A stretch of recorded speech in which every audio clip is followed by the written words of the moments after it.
Very good morning to students. Last time we are doing this chapter 11, the human eye and the colorful world. While going through this chapter, we have finished some topics which are as follows: human eye structure and important terms related to that. Then after that, how the eye works, power of accommodation, near point, far point, defect of vision and their correction, in which we have studied about the myopia defect, hypermetropia defect, presbyopia, and cataract. After that, we have done the topic of refraction of light through a glass prism, for which I am also providing a video which may help you. Then that after this dispersion is the phenomena of the splitting of light, which we have done in the last class. Recombination of the spectrum of the white light, rainbow formation, atmospheric refraction, and the twinkling of star.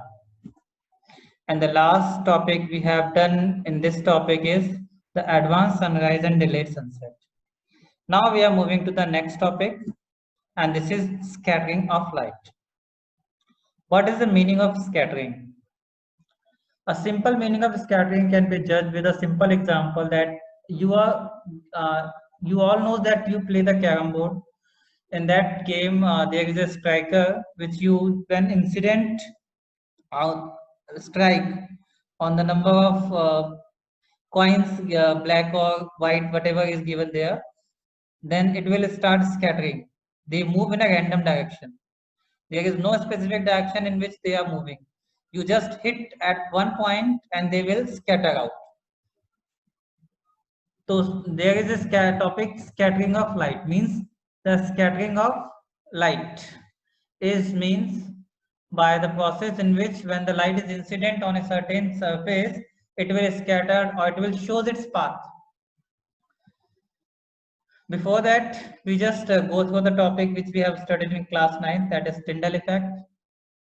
Tyndall effect हमने class 9 के अंदर पढ़ा है, and this picture make you clear that कि इस picture में आप देख सकते हैं कि there is a condition for canopy of the forest. आपको ध्यान होगा canopy of the forest topic, उसके अंदर हमने देखा था that when the sunlight is passing through the tiny space through the leaves, तो वो क्या करता है, आपका पाथ जो होता है विजिबल हो जाता है, and the dust particle present in the air can be seen with the help of that. So this is one of the example of Tyndall effect. इसके अलावा आप टिंडल इफेक्ट के एग्जांपल के लिए बहुत आपको पिक्चर भी देखी, जस्ट लाइक आप देख सकते हैं एक क्लोज रूम है, dark room in which one slit is open, that is also a case of Tyndall effect.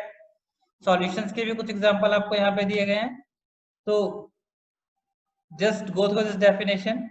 When a beam of white light or when a beam of light passing through a colloidal solution, colloidal solutions आपको पता होगा, the size of particle of the solute is less than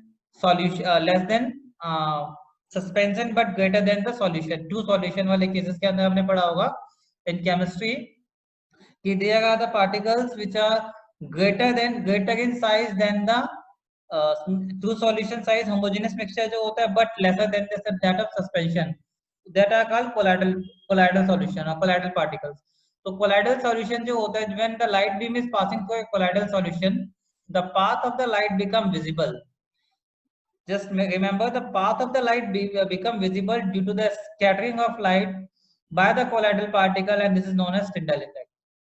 So scattering is what? Scattering is the phenomena of the paths of the light become visible when it passing from a colloidal solution. It is a phenomena which shows that the path of the light become visible when it passes through a colloidal solution or colloidal medium. तो light का जो path होता है that becomes visible, and this is called the Tyndall effect, and the effect is called scattering of light. The atmospheres, Earth atmospheres की अगर हम बात करें, the Earth atmosphere contains air molecule, water droplet, dust and smoke. Air molecules smaller in size, water droplet somehow big हो सकते हैं थोड़ा बहुत, डस्ट पार्टिकल का भी साइज बहुत स्मॉल होता है, and smoke is also there. When the sunlight passing through the atmosphere, the path of the light become visible due to the presence of these particles in the air. अर्थ के atmosphere में air molecule, water droplet, dust और smoke, when they are present, they make the path of the light visible to us, and this particular phenomena is called the scattering of light by these particles of the atmosphere. The color of the scattered light depends upon. अब light जो scatter हुई, obviously we know that कि light is a combination of 7 colour, जो आपने पढ़ा है जब आप डिस्पर्जन स्टडी कर रहे थे, then you go through that dispersion is a phenomena कि जहाँ पे व्हाइट लाइट स्प्लिट होती है 7 कलर्स के अंदर, विद द ऑर्डर इज विबग्यो. जो आपने विबग्यो का ऑर्डर पढ़ा था उसमें आपने देखा था कि जब व्हाइट लाइट स्प्लिट होती है तो it split into 7 colour of the rainbow, विबग्यो ऑर्डर में कन्वर्ट होता है. So there is the same phenomena which we are going through. कि the color of the scattered light depend upon the size of the scattering particle. अब जो light scatter हुई, क्योंकि dispersion is splitting and scattering is again a process जहाँ पे light क्या कर रहा है, अपना पाथ विजिबल कर रहा है. तो जब लाइट आपकी पास होगी इस पर्टिकुलर मीडियम से, वाटर ड्रॉपलेट भी है तो ऑब्वियसली वहां पे लाइट का कलर ब्रेक भी हो सकता है.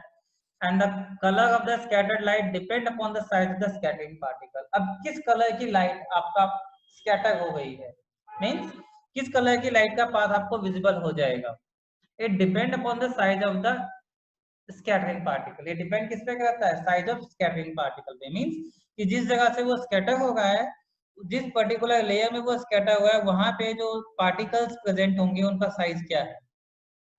For very fine particles, the scatter it scatter a blue light.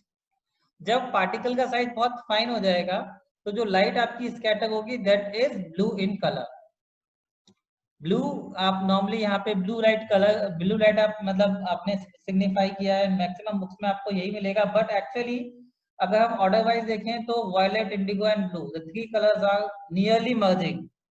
ये 3 कलर ऐसे हैं जो नियरली आपस में मर्ज कर जाते हैं, एंड वी कांट स्पेसिफाई कि which colour is there. So we take the blue because की blue की जो इंटेंसिटी होती है as compared to other color थोड़ी ज्यादा होती है, and it has a wide range. इसका रेंज बहुत ज्यादा होता है as compared to violet and indigo, इसलिए हम इसको ब्लू को प्रेफरेंस देते हैं. तो जब आपके फाइन पार्टिकल का साइज होगा तो जो लाइट आपकी स्कैटर होगी that is blue in colour. Larger particle size scattered larger light of different longer wavelength.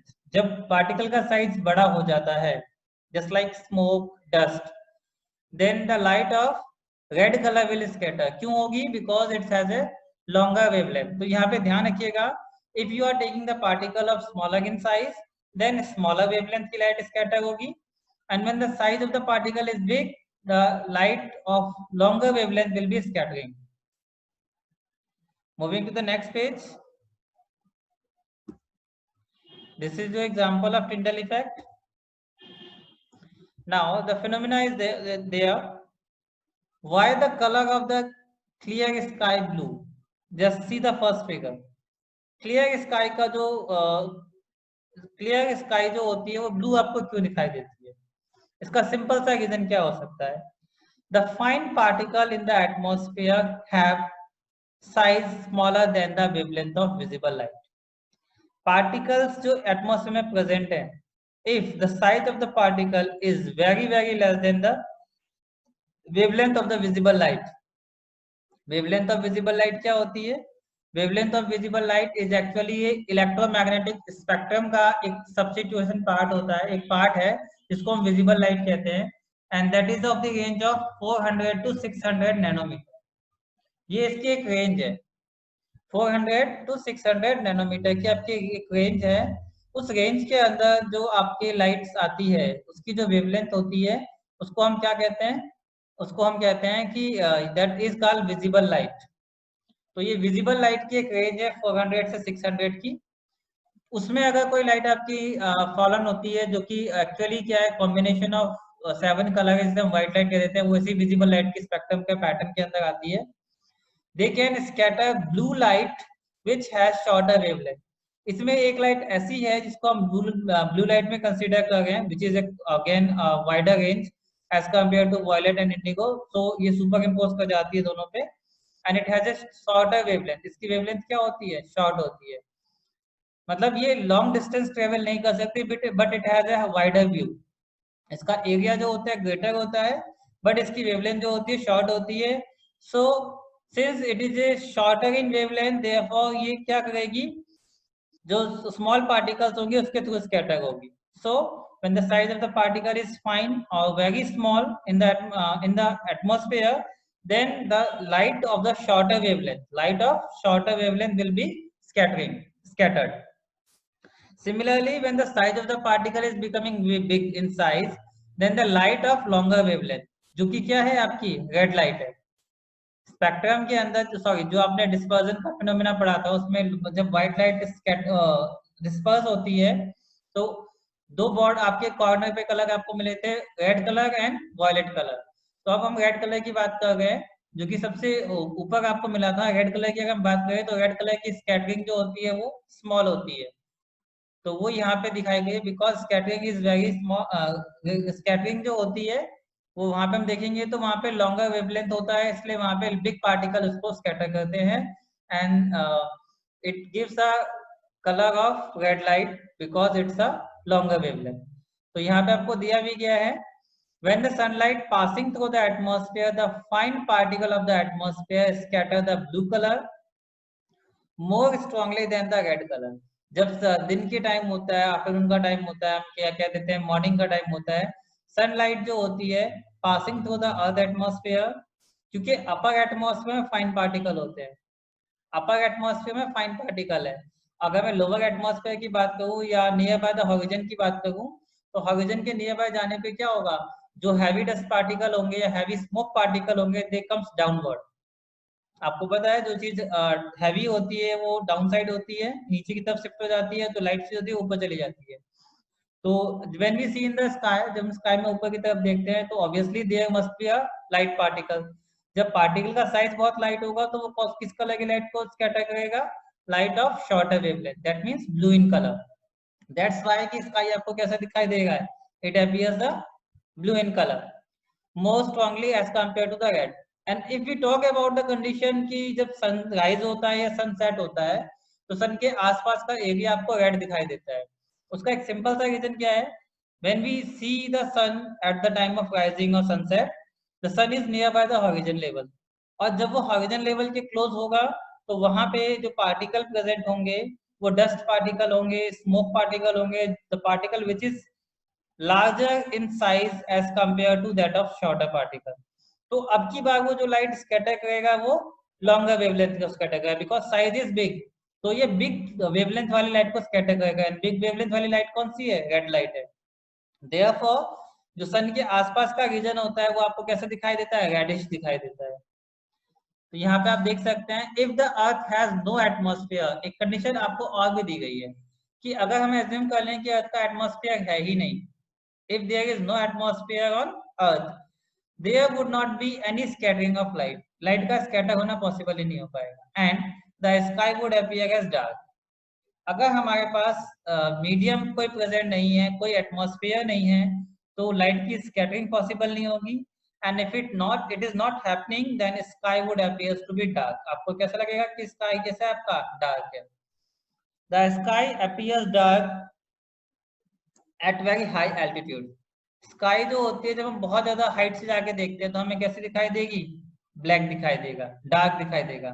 That is a question for that why the astronomers जो होते हैं उनकी ऑब्जर्वेशन जो होती है, अर्थ अपीयर्स टू बी ब्लैक, अर्थ जो होती है उनको उसमें, क्योंकि वो स्पेस से देख रहे हैं, वहां पे कोई भी एटमॉस्फेयर प्रेजेंट नहीं है, तो स्कैटरिंग का फिनोमेना वहां पे नहीं होता, तो उनको वो चीज ब्लैक दिखाई देती है। Now look at this picture। Sunlight आपकी इस पिक्चर में आग इंसिडेंट कर रही है, और इंसिडेंट करने पे अर्थ के एटमॉस्फेयर में आते ही क्या हो गया, ये डिस्पर्स हो जा रही है, and according to the particle ये क्या करेगी, स्प्लिट अप होगी। अब फाइन पार्टिकल है तो ब्लू कलर की लाइट स्कैटर होगी, जो कि आपको यहाँ दिख भी रहा है, ब्लू कलर की लाइट आपको स्कैटर करके दिखाई गई है यहाँ पे। If the size of the particle is big, only red colour will scatter.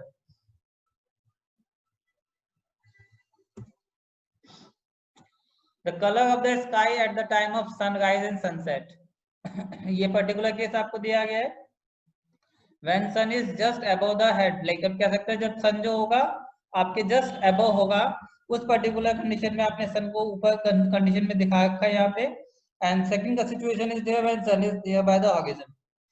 This particular figure shows that this inner sphere is showing that the surface of the earth, and उसके ऊपर आप atmosphere assume कर सकते हैं there is an observer. तो observer का जो आई level होता है जहां से वो देखता है, लाइक हमारे आईज के स्ट्रेट में अगर मैं एक लाइन ड्रॉ कर दूं तो that become the horizontal level. तो हॉरिजॉन्टल लेवल के आसपास जब भी सन होता है तो आपको सन हल्का सा रेड दिखाई देता है, और वही सन जब बिल्कुल स्काई में अप चला जाता है, ऊपर चला जाता है, हेड पे चला जाता है हमारे, तो हमको कैसे दिखाई देता है, वो बिल्कुल व्हाइट सी डिस्क दिखाई देती है। At sunrise and sunset, the sun is near the horizon. Sunrise, sunset के टाइम पे सन कहाँ पे होता है? Near the horizon, and the light from the sun travels through the thicker layer of the atmosphere. Light को कहाँ से पास होना होगा? It have to pass through the thick atmospheric layer. क्योंकि ये थिक है तो डेंसिटी हाई होगी, और जब डेंसिटी चेंज होगी तो पार्टिकल क्या करेगा आपका? लॉन्गर वेवलेंथ वाला जो पार्टिकल होगा वो क्या करेगा? स्कैटर हो जाएगा। Since the sunlight has to pass through the thick layer of the atmosphere and the longer distance through the atmosphere, near the horizon most of the blue light and shorter wavelength are scattered away by the particle of the air, and the red light and the longer wavelength light reaches to our eyes. हमारी eyes तक जो light आती है वो कौन सी होती है? Red light होती है, लॉन्गर वेवलेंथ की होती है। बाकी जो लाइट होती है वो ऑफ हो जाती है। So the sun appears to be reddish at sunrise and sunset. इसलिए सनराइज सनसेट के टाइम पे आपको सन कैसा दिखाई देता है? रेड दिखाई देता है।